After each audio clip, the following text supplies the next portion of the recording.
from WBBZ-TV Sports, it's time to Beat the Champ. Now, here are your hosts, Paul Peck and Sue Novoitsky. Hi, everyone. Welcome to Beat the Champ. We are here in Salamanca at Central Lanes, all the way out here for a new Beat the Champ and a new stop. Janelle, you and I, missing our Paul Peck. We have Greg Merkel, who we'll talk about in a little bit. Big match today. The feature match is almost the first match with Chuck Jagodzinski and Mike Zarcone.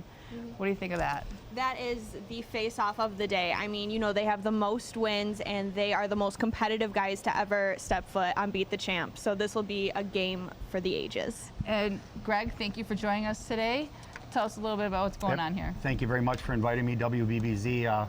I'm taking Paul's spot today. He's got a prior commitment with University of Buffalo basketball, so we'll miss him today, but I'll do my best to fill his shoes. Yeah. Right, and although this feature match is going to be great, we don't want to let go of the fact that we have some Salamanca bowlers here today.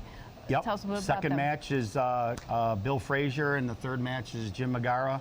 Both local guys here that know the center very, very well and should be accustomed to the shot that's out there today. So that's their first time, but they may have advantage on the shot. We'll see what happens. Well, Yeah. it should be a great day. And without further ado, I think we should get to the bowling. Let's get rolling. I'm here on Beat the Champ with our two winningest bowlers. It's quite a competition. We've been talking about a lot, and you are our feature match. Once again, we're going to have you two meet each other. So I'm going to ask you guys a couple questions just to kind of get an idea how you guys feel about this. So, Mike, do you consider this a rivalry?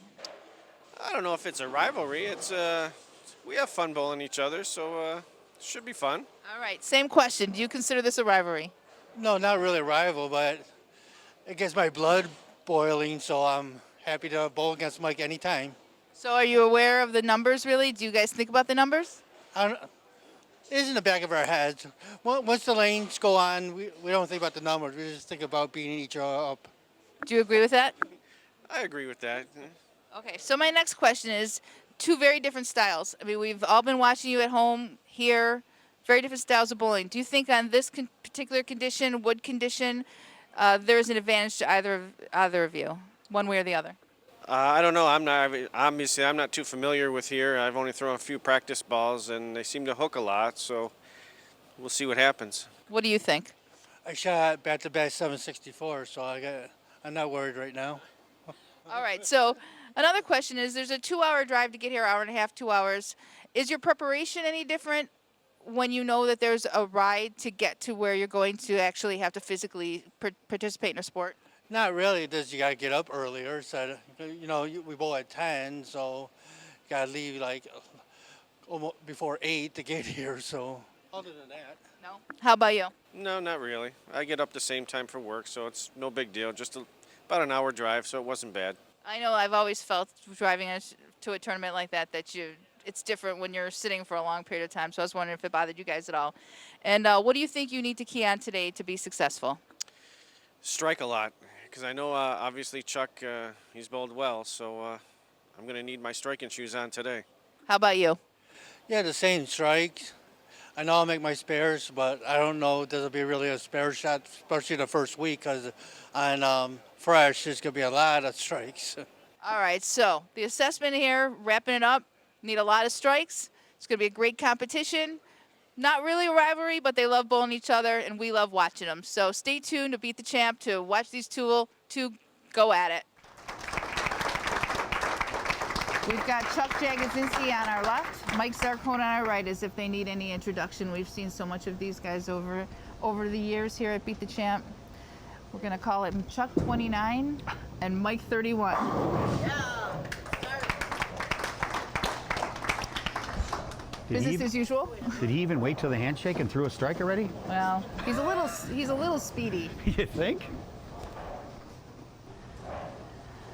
So the reason I said Chuck 29 and Mike 31 is because Chuck has 29 wins and Mike has 31 wins. Both starting out strong. I also did a little homework here, and they've shared bowlers of the year. In 2009, they were both co-bowlers of the year, and they were 7 years in a row. They shared bowler of the year.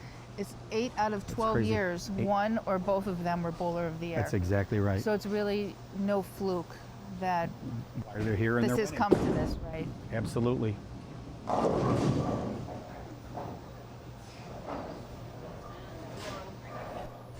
Didn't get the roll on that one. No, you can see he got that out just a little bit later down the lane to the right. So one of the interesting things here is with bowling, we talk about consistency. Oops. We talk a lot about spare shooting, but we'll go back to It's key.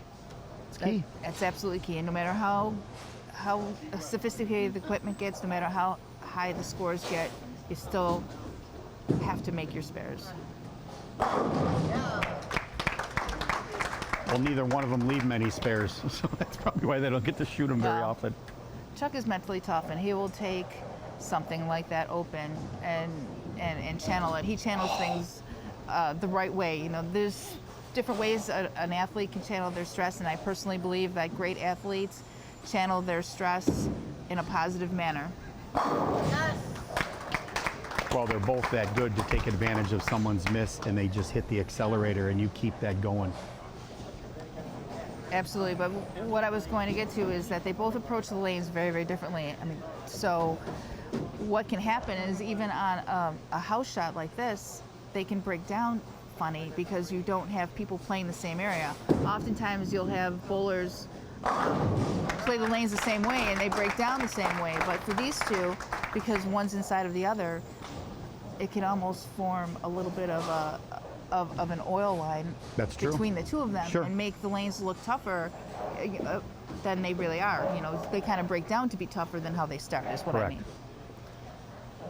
And obviously, being wood lanes, you may not see Chuck move that much at all. Absolutely.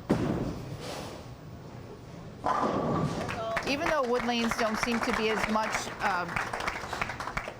they don't seem to be around as much as they used to be. It seems like I think we're almost 50-50 here at Beat the Champ as far as seeing synthetics and seeing wood. Oh, okay. And you know, the thing with wood is, of course, it's a softer surface. And the oil tends to get into the boards as opposed to splash. So the oil basically goes away. So, which I'm not telling you anything, of course. He looks like he's playing the right lane a little further right.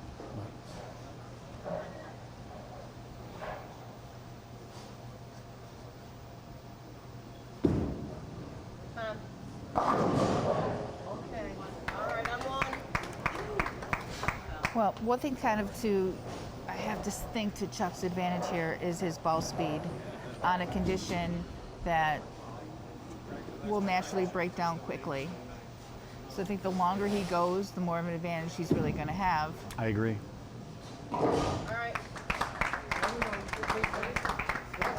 This feels like a good time to take a short break. We'll be right back with more action on Beat the Champ. Instant replay on Beat the Champ is brought to you by Transit Lanes and Keglers. Join us for bowling, food, and drinks. Welcome back to Beat the Champ. Let's get back to the action here on WBBZ-TV. And I often wonder, and I know he's going to watch this show, and he's definitely going to respond to me next time I see him, but he's so quick to the line. He's so quick to get up there and go. If the other bowler takes longer than he expects, does that throw him off at all? I'm sure I'll get the answer to that next week. Yep. Somebody does that on purpose just to slow him down. I know last show we had talked about the cover on the front of his shoe, and you know, I assumed it had something to do with sliding or sticking, but I didn't know 100%. I don't really know of any other bowler that wears a sock on the front of his shoe like that, but he made sure to tell me that it was to slide.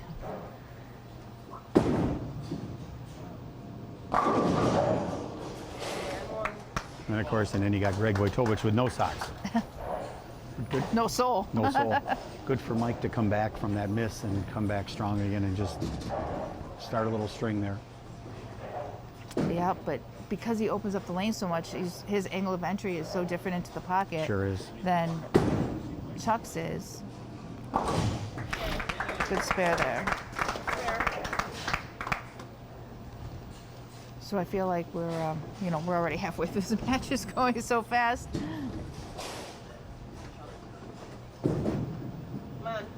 Great shot.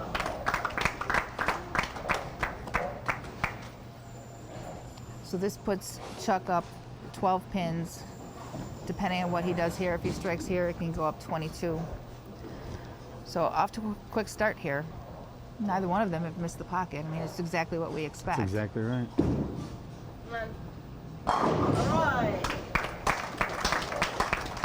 Yeah, the only shot was, I think Chuck came a little high on the last ball he threw on 7.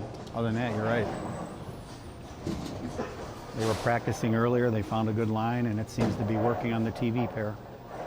So 22 pin advantage for Chuck here, plus he's got a double going. A little tight. Well, it's a tough spare right there. Just not that it's a tough spare, but it's a tough leave with Chuck on the roll that he is. That's Mike true. really doesn't have a whole lot of room to not No. strike, even though he's hitting the pocket. Yep. These strikes are becoming really important.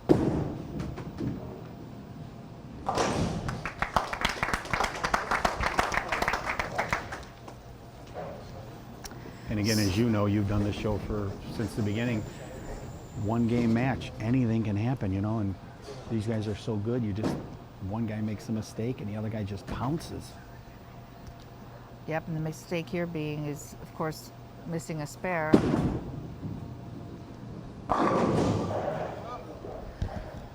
And probably being frustrated because he left the 10 pin. Well, It wasn't a bad shot, could have carried, but then he misses it. And one of the things Jack always taught me that I still think comes into play as I was, evolving in this game, even though things have changed, and I've said this before on the show, 4-pin, 10 pins. Even though it's different, when you're leaving 4 pins, then you make an adjustment, it's a 10 pin or vice versa, it's almost bad ball reaction. And you can see Mike took that ball right off the rack. You're right. And it seems hard to say that when you are actually hitting the pocket, but when you need to strike, 4 pins and 10 pins just aren't going to get it done. You're right. And with Chuck, it's not necessarily as much as the reaction, it's the ball speed. If he's just off just a little bit, he's going to leave that 10 pin.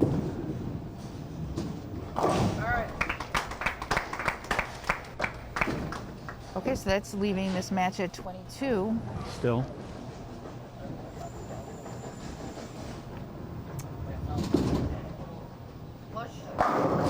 Great shot.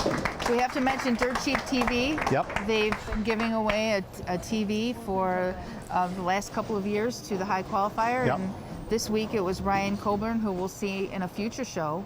But beginning next month at Lucky Lanes, they're going to start giving away a laptop. I see that. And Ryan, his qualifying round was 857 set. Wow. 258, 300, 299. How about that? Wow. Deserve a TV when you shoot You deserve something like that. You deserve a TV, exactly. But the cool thing is switching to a laptop computer. Some of these guys have won this multiple times, and I think their rooms are full of TVs. So, now they get a couple laptops. Absolutely. Take it with you. Oh boy. I don't know if he lost it off his hand or he just missed right away.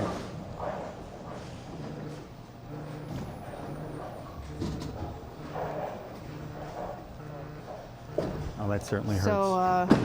So, that's going to wrap this match up here. Yes, it is. So we're going to have to, this is going to make Chuck get a little closer to Mike. It's going to be Mike 31 and Chuck 30. And we'll come back and wrap this up, and we'll talk to Mike about this performance. I'm sure he's not too happy with how this went, but we'll wrap it up and talk to Mike in a little bit. Stay tuned.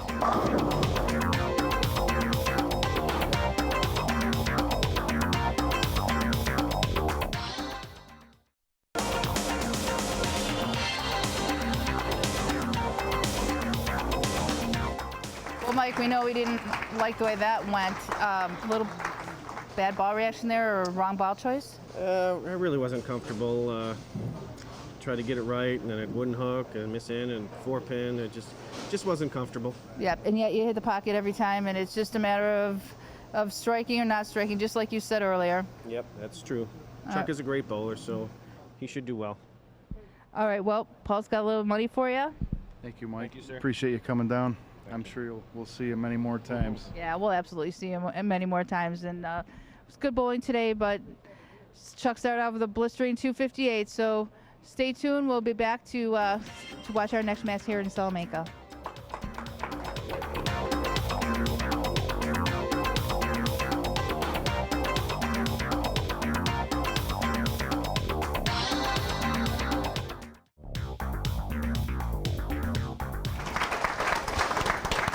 Jagodzinski on our left, and our new face, Bill Frazier, on our right.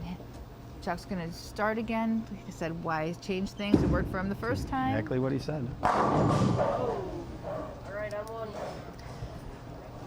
You know, Greg, from doing this for now our 4th year, one thing that we've seen to be consistent is that one lane is always just a hair different from the other, and Sure there's is. always going to be that lane that Carrie seems to be a little bit tougher on. For us today, so far, it seems to be 7. We've seen a few 10 pins, a few 4 pins on lane 7, and that's the one where I think that, you know, there's always that one that they have to figure out. Well, like Jack mentioned on the Obenauer show, even though every lane looks flat across and up, they're not. There's always something just a little bit different. No, with topography each is lane. a big deal. Absolutely. And it's one of those sports where you just can't see any of your obstacles. You're right. It's our first shot. Yep. Obviously different style players. A little bit. He's a little further right. Doesn't quite have the loopy swing. Kind of sets the ball down and gets it to his area and lets it do its work. It's funny. There's it's kind of 3 types of bowlers, and I know this sounds a little bit old school, but you still have got the cranker, which I guess I would put Mike Zarcone in that He sure category. is, sure. You've got the stroker, which I definitely would put Bill in that category. Yep. And Well, that'll calm his nerves a little bit here. Yep. And the roller. Yeah. So exactly right. which might be Chuck's position. And you know, it's just consistency and doing the same thing over and over again, and they can all find a way. You find your spot on the lane that works for you, and your bowling ball that compensates. You say it's old school, but you're right. The technology has changed, but the styles are basically what you just said, 3 different styles. Mm-hmm.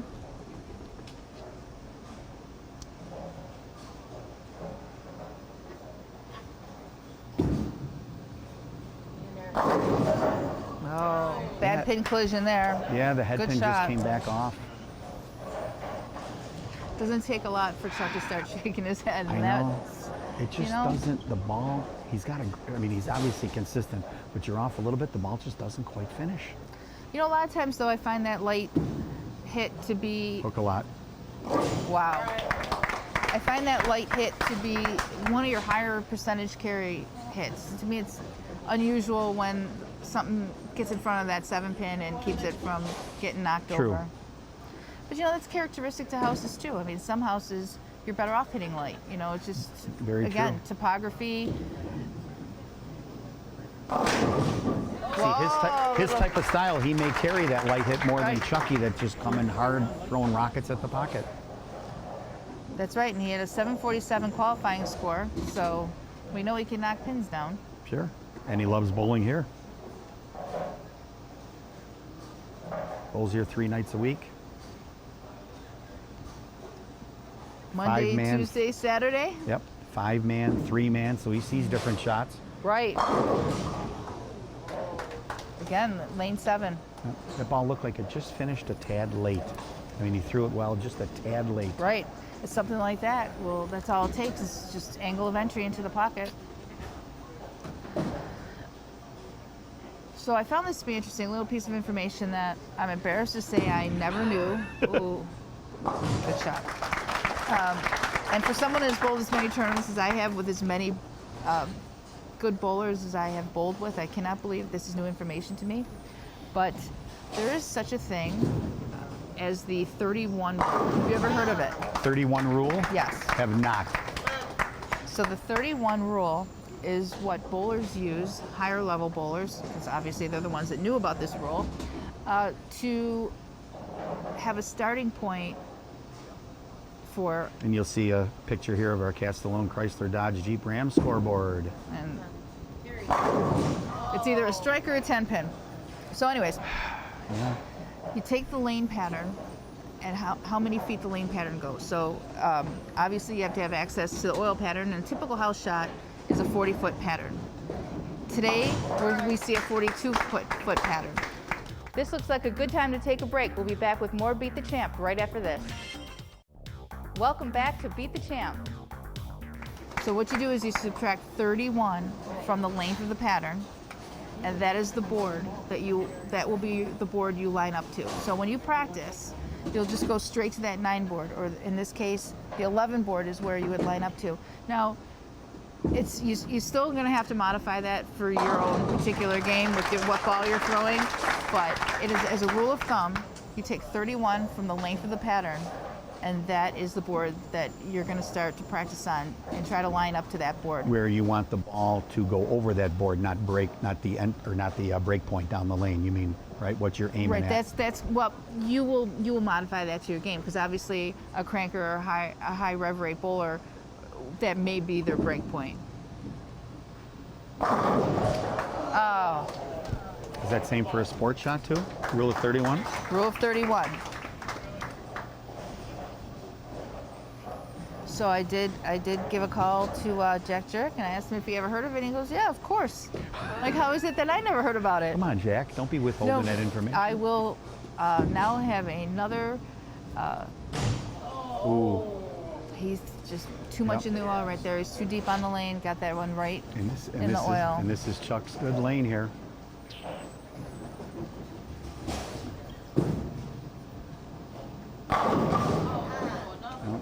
The kiss of death, me saying that.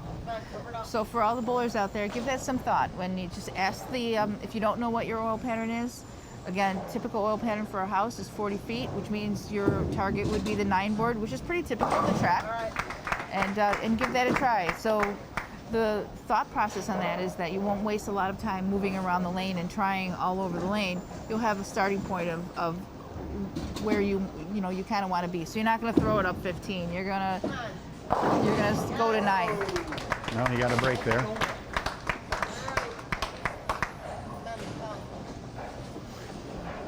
And we're also seeing subtle changes already. Yep. Because wood lanes will break down quicker than a synthetic lane will. So it takes no time at all to start seeing these subtle differences in the lane. Great shot. That is really, really a good shot there after missing. Well, he left a stone 7 on that, and it was a game changer. What do you do? What do you do when you leave Nope. a 7? You can't really adjust to that. Nope. You just have to. So often you leave something like that, and you're surprised or there again, you're we have Janelle over disappointed. there with the Castellone Dodge Jeep Ram scoreboard. Two pin difference between these two, though. It's a great match. It's a very tight match.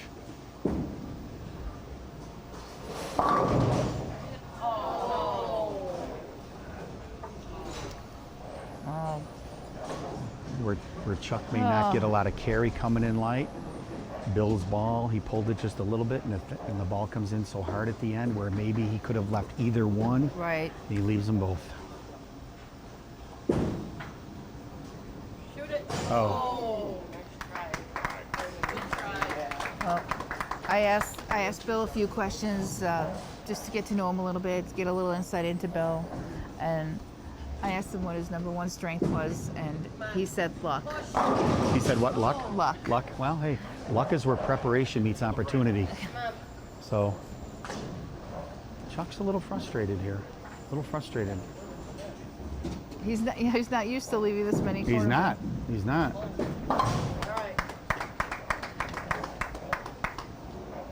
But one thing that's good is he's not carrying it into a spare shot, because oftentimes you get frustrated and it carries into your spare shot. It sure You get up does. and you go and you don't take the time to think about it and just take that deep breath and extra thought process, and sometimes that'll cost you a frame. I think Bill's open helped him with that, the way he viewed that. There you go.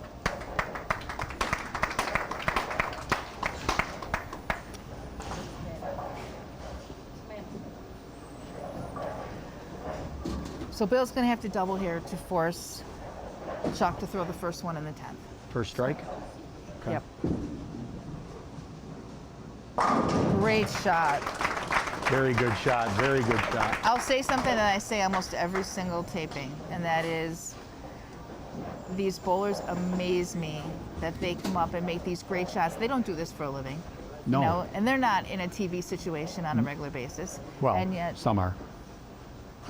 Some are. But you're right. You're Chuck right. 30. But to go up and make a great shot like that With the lights right when in you your need face. to, so impressive. Pull that a little bit. Yeah, I could see that right off his hand. He got inside. He missed left right away. Well, luck was not, unfortunately, Nope. with Bill today. Put on a great performance, but he said his one weakness was ball speed, and I think the ball speed ended up starting to be a problem for him. So Chuck's going to win his second match today, and he's going to be Chuck 31. We'll be back to talk to Bill right after this. Chuck 31.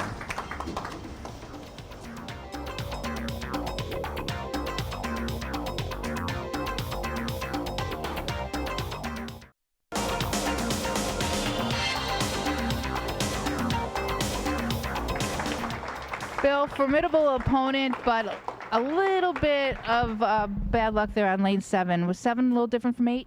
Yeah, seemed to keep hooking up on me a little more than I wanted to. Do you see that here at all, where the lanes play a little differently? Sometimes, but most part they're fine. We see that a lot on the show, that these just tend to break down a little differently. Did you enjoy your first show here on Beat the Champ? Oh yeah, a little nervous, but it was pretty cool. Well, it didn't show. Paul, you got a little money here? I do. Thanks, $50 Paul. for you, Bill. Thank you. Thanks for Thanks. bowling. I We take it you appreciate two have met before? Oh yeah, yeah. I think that 7-pin was the turning point in that match. I mean, that was a good ball. Could have carried. That would have been a 3-bagger, and different game for sure. Different game. Then you started fishing on 7, and like you said, the results weren't there yet. Sometimes it don't work. Well, it was great to have a new face on here, and it was fun to watch you bowl, I and enjoyed it. Thank you. we hope to see you again. Stay tuned. We'll be back for the next match here on Beat the Champ.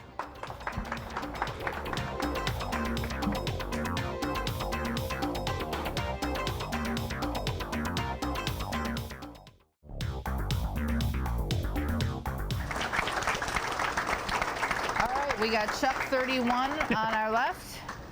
Jim will be starting on lane 8 after Chuck bowls his first frame here. Again, doesn't want to change anything that's been working for him. Yeah. Great shot there. Starting on lane 7 again, the left lane. Yep, so now Chuck and Mike are tied again at the same amount of wins, 31. Crazy. Started out the day 2 behind, but not anymore. So we're joined here by Paul Geiger, our proprietor here at Central Lanes.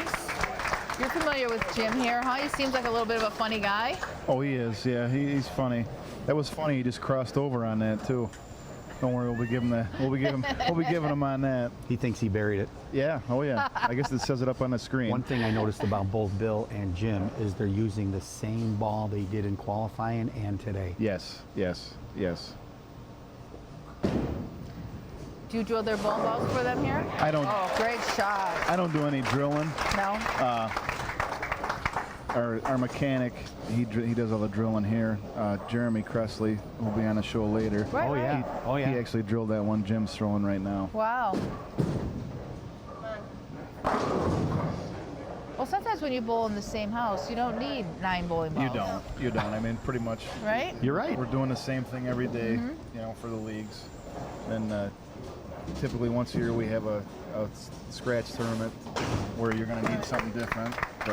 And if these guys don't go out of town or anything, then they're pretty much using what they use. You just had a big tournament down at Billy Lane's there last We did month. actually. It was in conjunction with that. I mean, we were at Billy Lane's on Saturday night, and we came here Sunday. And you get some Buffalo contingents coming down there. We had a very good Buffalo contingent. Yep. Pete Smolzinski did pretty well down there. Yes.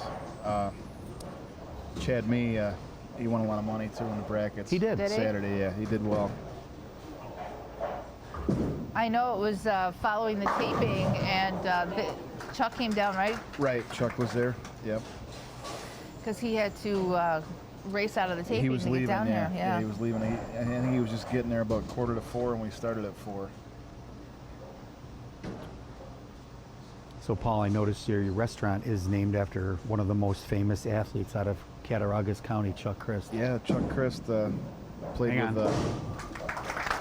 think he was drafted by the Saints originally. Then he went to San Francisco after that. Then he bounced around a little. But yeah, that's when you think Chris and Salamanca, you think of Chuck Chris, and that was his grandfather that's where the name came from, Chris Restaurant. I heard there was an interesting story with Coach Joe Paterno that he wanted to be quarterback, and Joe told him, "You're going to be a linebacker." Yeah. Well, I also serve on the Greater Buffalo Sports Hall of Fame board. I'm vice president and on the nominating committee. We just had our media advisory meeting with all the media, and Chuck got the most votes out of that group, good. and we're excited to move him forward. Hopefully, he can bring a lot of people. Yeah, love I'm to sure see he when will. they go in. I mean, as you can see today, we got a lot of support here today. You know, for our hometown bowlers. Jim's got his daughter Courtney here today. Yep. Yeah, his mom and his girlfriend Kelly are also here. Interesting story. I bowled with Paul back in 1985 at Paul's other center in. What? When you in guys were Bradford. like what, 11 or 12? Yeah, he's a couple years younger than me, but not much. But and I'll tell you what.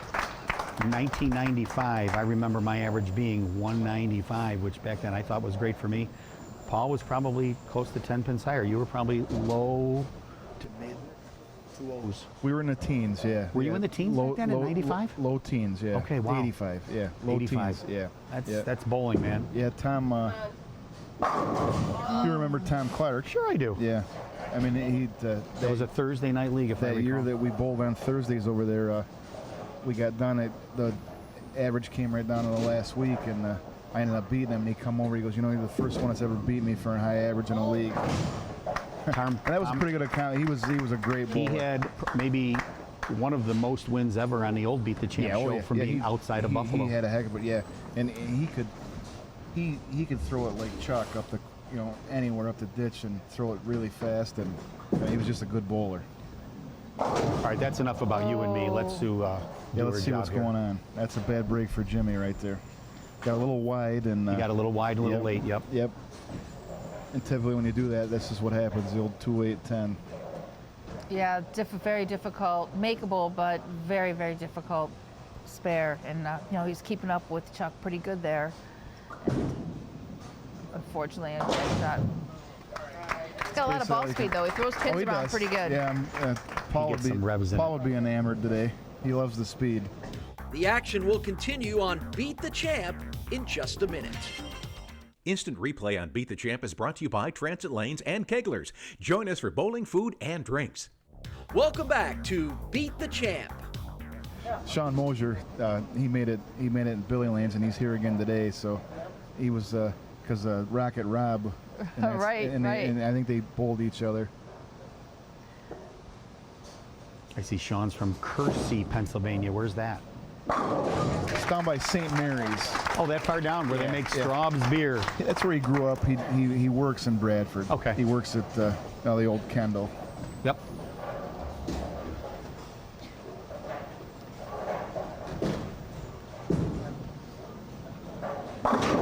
Oh.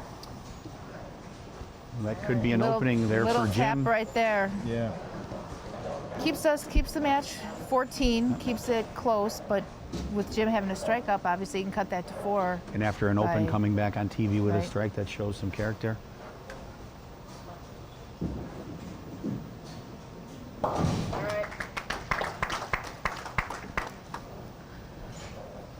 Got Chuck thinking.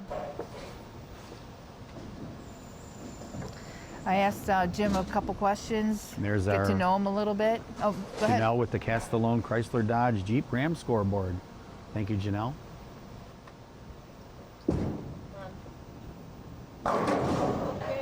Yep, big strike there. So Jim's up to try to cut this lead to 4. So This is critical. Look at the size of his hands. Those are meat hooks, too. Jeez. Look at that. Oh, heavens.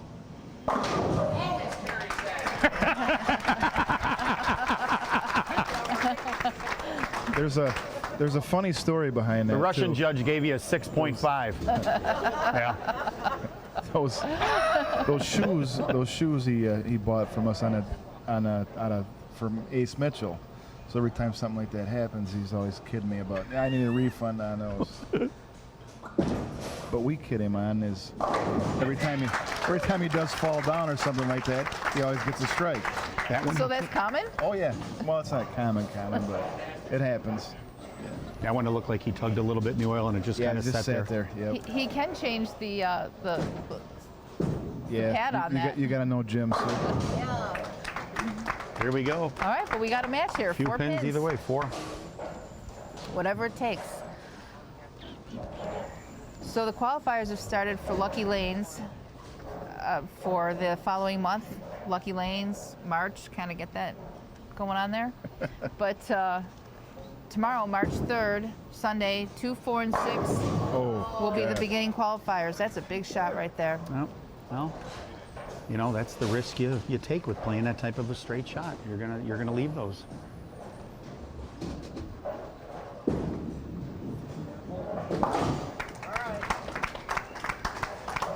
So our next TV taping at Lucky Lanes will be March 24th. So if that date works, it's a Sunday, weekend date.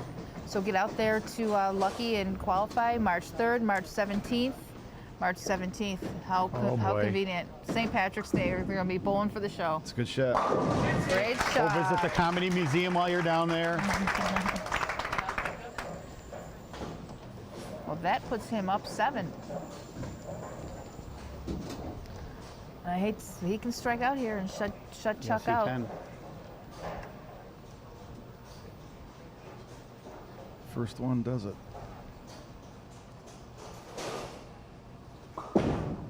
Hold that one a little bit too. Sat there for him.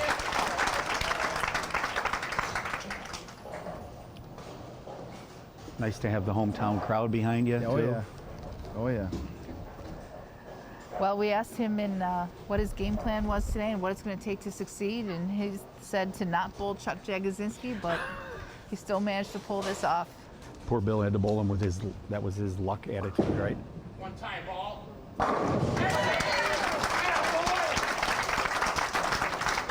Getting a little loud in here, got the hometown crowd going. Yeah. But He's got a little room out there. He's got a little room to play with on each lane. That's nice. Well, Jim is going to stop Chuck at 31 today. He's going to do something that not many did, that's for sure.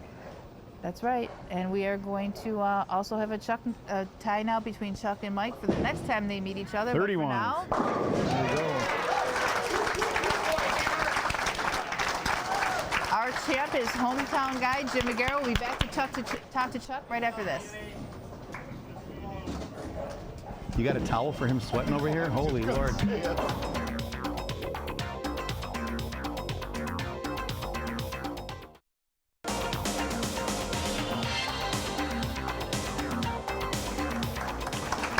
Exciting match with our hometown guy taking down our champion here. Tell us a little bit what happened there, Chuck. I don't know. I hit the pocket every shot.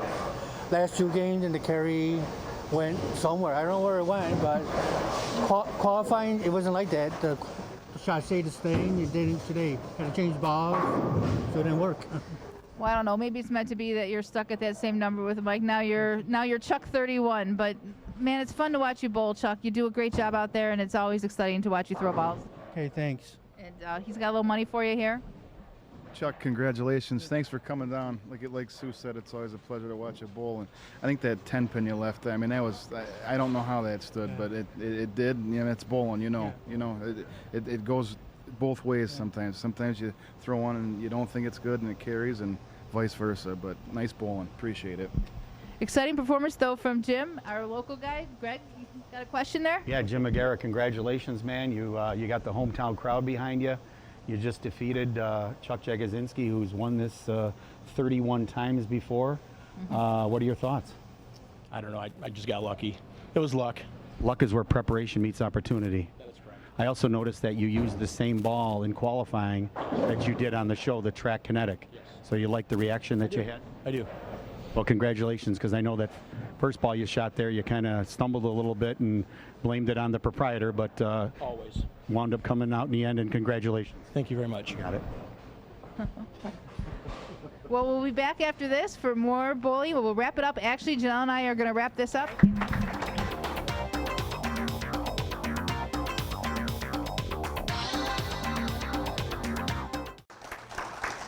Great first week here at Central Lanes. Janelle, do you think we could have ever predicted how that was going to go? No, not at all, especially when you have hometown guys who know this lanes better than anyone. And, you know, Jim said he didn't want to bowl against Chuck, and he did one better. He beat Chuck, so we get to see him come back next week. That's right. We leave Chuck at 31 wins, tied with Mike Zarcone, so we'll keep that competition going for another time. Greg, what do you think of your first week here? Very exciting. Again, thank you for the opportunity to come out here. Just exciting. Very good matches. Like I say, we've got some people that have been on the show forever, and then some local guys. We have some more local. I think this is great. Love it. Right, and we have more local people coming up. So Jim's going to take on Sean Mosier, Ryan Colburn, who actually won our Dirt Cheap TV. High qualifier, yep. And then Ryan Kress, one of our twin brothers that we've really come to see almost every month here on Beat the Champ. So join us again next week here at Central Lanes in Salamanca. We can't wait to come back, and we hope you can't wait to come back either.